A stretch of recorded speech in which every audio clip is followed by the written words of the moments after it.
For today's workshop, I'll solve mainly two important examples, and they are mainly about filtering or frequency response of systems.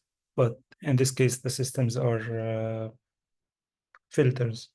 But before we start, let's just recap quickly what we have so far.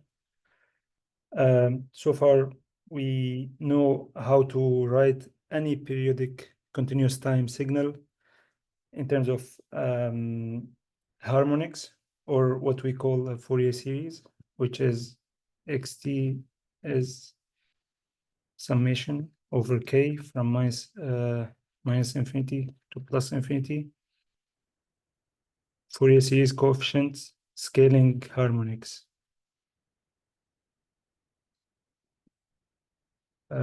Those are called harmonics, which are just periodic signals with frequencies that are just multiples of the fundamental frequency of this input. This input has a fundamental frequency omega naught, and those harmonics are just periodic signals with frequencies that are just multiples of the fundamental frequency of the input or the signal that we are just rewriting this way. And this is called the synthesis equation. We have another equation to find those coefficients. AK, just 1 divided by the fundamental period of the signal xt, integral over or spanning just one period of the signal itself, exponential minus jk omega naught t dt. And this is the discrete time Fourier series, because whenever we have whenever the input signal is periodic, the frequency transformation of it will be discrete. This is always true. Whenever we have a periodic signal, its frequency representation will be discrete. So it will be just written as a summation of multiple discrete frequency components. Next, we have whenever we have a periodic signal of this form, a j omega, or let's say the general case es t, whenever this signal is used as an input to a linear time invariant system, the output will be just some scaling to the same signal. And this scaling in this case is just hs, and we call frequency or the transform function the system transform function, so transformation function or so.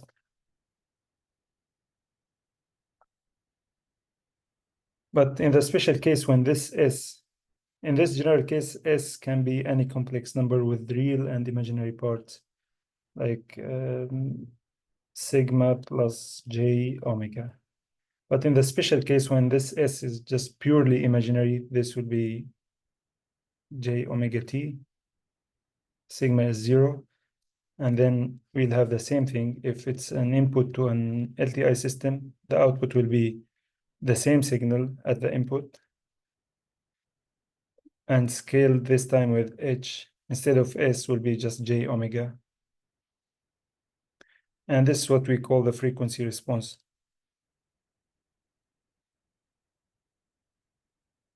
of the system, which is equivalent to what we have used to deal with in time domain, the impulse response, ht.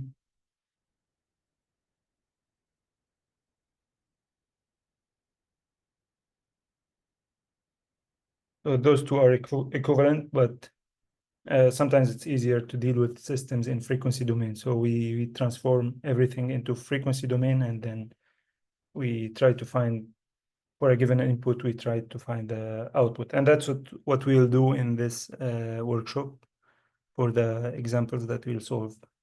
We'll mainly deal with the linear systems, inputs and out. We'll be given the frequency response of the system or the impulse response of the system, and then you need to find the output for some given input in frequency domain. In order to deal with all of these frequency domain or frequency series problems, you will always need Euler's formula,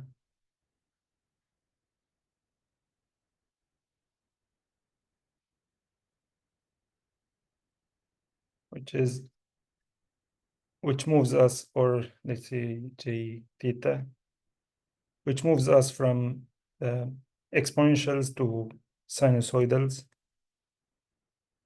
theta plus J sine theta, or the inverse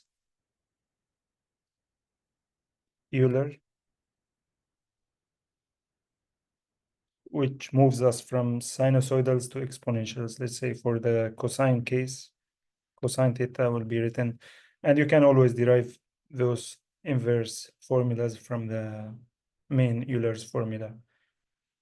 So cosine theta will be written just as j theta plus exponential minus j theta divided by 2, and the sine is exponential j theta minus exponential minus j theta divided by 2j. In addition to this one, you may need some trigonometric identities.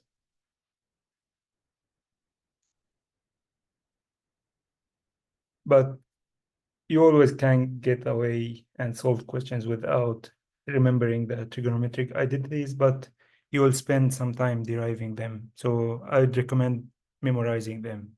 If they are, I'm not sure if they will be given, or some of them will be given in the cheat sheet, but it's always good to have them, either memorize them or in the cheat sheet, because deriving them every time will consume a lot of time, and you don't have that in the exam. So it's better to memorize them. So you will always use either Euler's or trigonometric identities.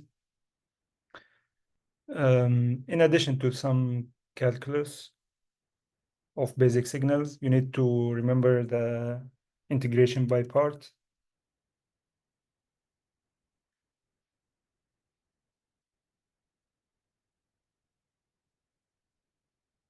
I think, yeah, that's almost everything. And also in addition to some properties. Properties of signals, systems, and also to the Fourier series itself, or how to move. Let me write in a better way. Time to frequency.